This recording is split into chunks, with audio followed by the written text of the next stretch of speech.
You have been my friend for a long time, and congratulations on having done a great job. Thank you. ভারতের প্রধানমন্ত্রী নরেন্দ্র মোদীকে phone করে জন্মদিনের শুভেচ্ছা জানিয়েছেন আমেরিকার প্রেসিডেন্ট ডোনাল্ড ট্রাম্প। শুল্ক নিয়ে দুই দেশের উত্তেজনার মধ্যে এমন ফোনালাপ বৈশ্বিক রাজনীতিতে ভিন্ন মাত্রা যোগ করেছে। এনডিটিভি লিখেছে, প্রধানমন্ত্রী নরেন্দ্র মোদীকে ৭৫তম জন্মদিনের শুভেচ্ছা জানিয়েছেন মার্কিন প্রেসিডেন্ট। এজন্য মোদীও ট্রাম্পকে ধন্যবাদ জানিয়েছেন। ভারত মার্কিন সম্পর্ক উন্নত করার প্রতিশ্রুতি এবং ইউক্রেন সংঘাতের শান্তিপূর্ণ সমাধানের জন্য ওয়াশিংটনের উদ্যোগের প্রতি সমর্থনের ওপর জোর দিয়েছেন মোদী।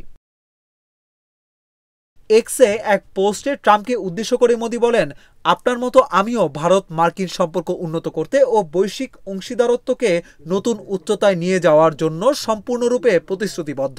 ইউক্রেন সংঘাতের শান্তিপূর্ণ সমাধানের জন্য আপনার উদ্যোগগুলোকে আমরা সমর্থন করি।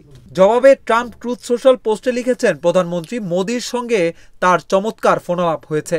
অসাধারণ কাজ করার জন্য এবং ইউক্রেন রাশিয়া যুদ্ধ সমাধানে মার্কিন যুক্তরাষ্ট্রের উদ্যোগগুলোতে ভারতের সমর্থনের জন্য তাকে কৃতিত্ব দিয়েছেন তিনি। ট্রাম্প লিখেছেন, আমার বন্ধু প্রধানমন্ত্রী নরেন্দ্র মোদীর সাথে একটি দুর্দান্ত ফোনালাপ হয়েছে। তাকে আমি জন্মদিনের শুভেচ্ছা জানাই। তিনি একটি দুর্দান্ত কাজ করছেন।